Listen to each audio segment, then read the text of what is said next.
We were promised a cakewalk. The top leadership guaranteed they would crush Tehran in a matter of days. A swift victory, they claimed, without any hassle. But here's the thing. Reality rarely cares about political bravado. Instead of a quick win, the United States suddenly watched billions of hard-earned taxpayer dollars vanish into thin air. In response, Iran flipped the board. They choked the Strait of Hormuz, holding the global economy hostage for 2 agonizing months. Even today, Tehran outright refuses to talk on Washington or Jerusalem's terms in ceasefire negotiations. This defiance creates a terrifying uncertainty about the continuation of a war that is guaranteed to rack up devastating losses. See, you have to understand the actual endgame here. The strategic objectives for both the United States and Israel were ambitious, bordering on absolute geopolitical restructuring.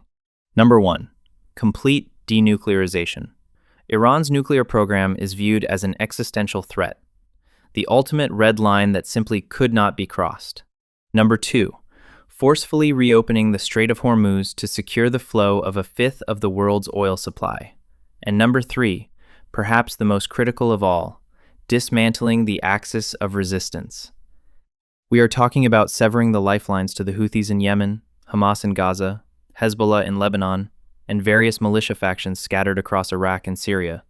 How do you achieve all of this simultaneously? The planners in Washington and Tel Aviv concluded there was only one permanent solution. You don't just trim the branches, you pull up the roots. The ultimate goal became regime change. They believed that by collapsing the central government in Tehran, the entire network of regional instability would instantly disintegrate. It was a neat, logical theory on paper. But geopolitics isn't played on paper. It is played in the messy, unforgiving reality of the Middle East, where pulling up deep historical roots often triggers a massive, uncontrollable regional earthquake. Instead of obtaining these grand objectives, the US and its allies have completely failed to topple the Iranian regime. And here is exactly why the swift victory narrative shattered. Washington miscalculated the sheer architectural resilience of the Islamic Republic. You cannot just bomb a government out of existence when its entire structural design is built around surviving external shocks and internal uprisings. For decades, Iran has meticulously engineered a coup-proof system. This is not a fragile dictatorship hanging by a thread. It is a complex, multi-layered hydra. You have the regular military, but then you have the Islamic Revolutionary Guard Corps, the IRGC, which operates as a state within a state. They control massive sectors of the Iranian economy, from construction to telecommunications. If you try to collapse the economy, you are fighting a heavily armed conglomerate.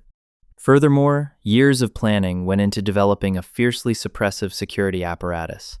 The regime knows exactly how to neutralize domestic opposition before it reaches critical mass, relying on a deeply entrenched network of loyalists and the Basij paramilitary forces. It is a brutally effective and ruthlessly efficient machine. The structural complexity means there is no single point of failure. There is no one button you can push, no single building you can level that makes the whole system crash. The leadership distributed power between the supreme leader, the Guardian Council, and competing factions, ensuring that an attack on one pillar merely transfers the load to another. The US assumed economic pressure and targeted strikes would fracture the regime from the inside, hoping the populace would do the heavy lifting. But the suppressive nature, combined with deeply embedded economic monopolies, insulated the core leadership. They survived because the system was expressly designed to bleed out the population long before the ruling clerics ever felt the pinch. But Iran's true insurance policy does not sit within its own borders. Over the last 40 years, Tehran created a massive, decentralized proxy network encircling Israel and US interests. They weaponized geography, placing these militias right next to global trade choke points like the Bab el-Mandeb Strait. Iran uses these proxy networks to counter, pressure, and ultimately deter Israeli and American aggression. Instead of taking the hits on mainland Iran, Tehran simply activates its regional assets. They divert the superpower's attention, forcing the US Navy into billion-dollar whack-a-mole games against cheap drones in the Red Sea. It is a brilliant, cynical leverage play. Furthermore, Iran and its proxies strategically target US military bases across the Middle East, as well as American allies in the Gulf.